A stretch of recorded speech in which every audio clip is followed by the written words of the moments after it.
आदरणीय मेरे प्रिय दोस्तों और भक्तों, जब कभी पाताल की बात होती है तो हम यही सोचते हैं कि हमें जो पीने का पानी मिलता है वह कहाँ से आता है। तो कह दिया जाता है कि यह पाताल लोक से आता है। दोस्तों, हमारे लिए यह पाताल की परिभाषा बहुत ही सीमित और रेस्ट्रिक्टेड थी, लेकिन कभी हमने इस ओर कोई ध्यान नहीं दिया कि पाताल वास्तव में है क्या। तो दोस्तों, श्री विष्णु पुराण के द्वितीय अंश का 5वां अध्याय हमें बताता है कि पाताल गिनती में 7 हैं और 7 पाताल लोकों का विस्तृत वर्णन इसमें दिया गया है।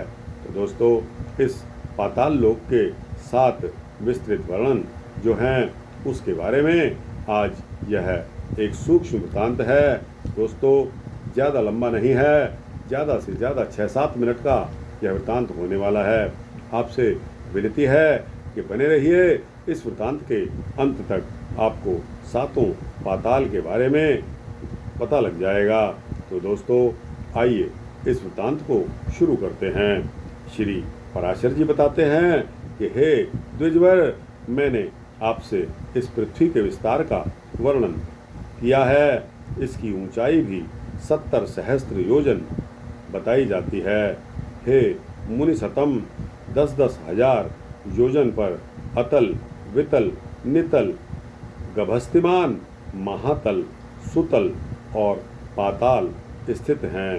हे मैत्रेय, सुंदर महलों से सुशोभित वहाँ की भूमियाँ शुक्ल, कृष्ण, अरुण और पीत वर्ण की तथा शर्करामयी यानी के कंकड़ीली, शैली यानी के पत्थर की और सुवर्णमयी हैं। हे महामुने, उनमें दानव, दैत्य, यक्ष और बड़े बड़े नाग आदि की सैकड़ों जातियां निवास करती हैं। एक बार श्री नारद जी ने पाताल लोक से स्वर्ग में आकर वहाँ के निवासियों से कहा था कि पाताल तो स्वर्ग से भी अधिक सुंदर है, जहाँ नागगण आभूषणों से में सुंदर हैं, शुभ्र मणियाँ उनके साथ जुड़ी हुई हैं, और पाताल जहाँ दैत्य और दानव की सुंदर कन्याएं रहती हैं। लोक में किस मुक्त पुरुष की भी प्रीति नहीं होगी, जहाँ दिन में सूर्य की किरणें केवल प्रकाश ही करती हैं, घाम नहीं करती, तथा रात में चंद्रमा की किरणों से शीत नहीं होता, केवल चांदनी ही फैलती है, जहाँ भक्ष्य, भोज्य और महापानादि के भोगों से आनंदित सर्पों तथा दानवादिकों को समय जाता हुआ भी प्रतीत नहीं होता, जहाँ सुंदरवन, रमणीय सरोवर और कमलों के वन हैं, जहाँ नर कोकिलों की सुमधुर कूक गूंजती है एवं आकाश मनोहारी है। हे द्विज, जहाँ पाताल निवासी दैत्य, दानव एवं नागगण द्वारा अति स्वच्छ आभूषण, सुगंधमय अनुलेपन, वीणा और मृदगांधी के स्वर तथा तूर्य ये सब एवं भाग्यशालियों के भोगने योग्य और भी अनेक भोग भोगे जाते हैं। पातालों के नीचे विष्णु भगवान शेष नामक जो तमोमय विग्रह स्वरूप में निवास करते हैं, उसके गुणों का दैत्य अथवा दानवगण भी वर्णन नहीं कर सकते। जिन देवर्षि पूजित देव का सिद्धगण अनंत कहकर बखान करते हैं, वे अति निर्मल, स्पष्ट स्वस्तिक चिन्हों से विभूषित तथा सहस्त्र सिर वाले हैं, जो अपने फणों की सहस्त्र मणियों से संपूर्ण दिशाओं को दैदीप्यमान करते हुए संसार के कल्याण के लिए समस्त असुरों को वीर्यहीन करते रहते हैं। मद के कारण अरुण नयन सदैव एक ही कुंडल पहने हुए तथा मुकुट और माला आदि धारण किए हुए, जो अग्नि युक्त श्वेत पर्वत के समान सुशोभित हैं, मद से उन्मत्त हुए, जो नीलांबर तथा श्वेत हारों से सुशोभित होकर मेघमाला और गंगा प्रवाह से युक्त दूसरे कैलाश पर्वत के समान विराजमान हैं, जो अपने हाथों में हल और उत्तम मूसल धारण किए हुए हैं तथा जिनकी उपासना शोभा और वारुणी देवी स्वयं मूर्तिमती होकर करती हैं। कल्पांत में जिनके मुखों में से दीपशिखा के समान दैदीप्यमान संकर्षण नामक रुद्र निकलता है, वे समस्त भगवान अशेष भूमंडल को मुकुटवतः विराज्यमान हैं।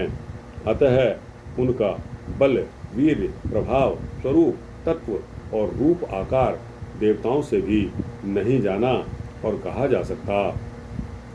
जिनके फणों की मणियों की आभा से अरुण वर्ग हुई यह समस्त पृथ्वी फूलों की माला के समान रखी हुई है, उनके बल वीर्य का वर्णन भला कौन करेगा। जिस समय मदमस्त नयन शेष जी जम्हाई लेते हैं, उस समय समुद्र और वन आदि के सहित यह संपूर्ण पृथ्वी चलायमान हो जाती है। इनके गुणों का अंत गंधर्व, अप्सरा, सिद्ध, किन्नर, नाग और चारण आदि कोई भी नहीं पा सकते। इसीलिए ये अविनाशी देव अनंत कहलाते हैं, जिनका नाग वधुओं द्वारा लेपित हरिचंदन पुनः पुनः श्वास वायु से छूट छूट कर दिशाओं को सुगंधित करता रहता है, जिनकी आराधना से पूर्वकालीन महर्षि गर्ग ने समस्त ज्योतिर्मंडल, ग्रह, नक्षत्र आदि और शकुन, अपशकुन आदि नैमित्तिक फलों को तत्वतः जाना था। उन नागश्रेष्ठ शेष जी ने इस पृथ्वी को अपने मस्तक पर धारण किया हुआ है, जो स्वयं भी देव, असुर और मनुष्यों के सहित संपूर्ण लोकमाला, पाताल आदि समस्त लोकों को धारण किए हुए हैं। इस प्रकार श्री विष्णु पुराण के दूसरे अंश का यह 5वां अध्याय समाप्त होता है। दोस्तों, यह सूक्ष्म वृत्तांत आपके समक्ष रखा। आपको कैसा लगा? अच्छा लगा हो तो इसको लाइक और शेयर करते हुए अपने दोस्तों, भक्तों, मित्रों, जिज्ञासुओं तक पहुंचाना। दोस्तों, आपकी राय, आपके कमेंट्स बहुत कम आते हैं। उम्मीद करता हूं कि आप मेरे वृत्तांत को सुनकर अपनी राय इसमें ज़रूर लिखेंगे और दोस्तों, इस चैनल को सब्सक्राइब कर देंगे तो आपको इसी तरह के सूक्ष्म भक्ति वृत्तांत मिलते ही रहेंगे। दोस्तों, कल भगवान श्री कृष्ण की जन्माष्टमी है। आपके शुभ की, आपके मंगलमय होने की कामना करता हूँ। बड़ी धूमधाम से भगवान श्री कृष्ण के आगमन की इस जन्माष्टमी को आपने मनाना है, खुशी से मनाना है। और दोस्तों, तहे दिल से, जोर शोर से, जितना दम है सब का सब लगाना है। जय श्री कृष्णा, जय श्री राधे, जय श्री राधे कृष्णा।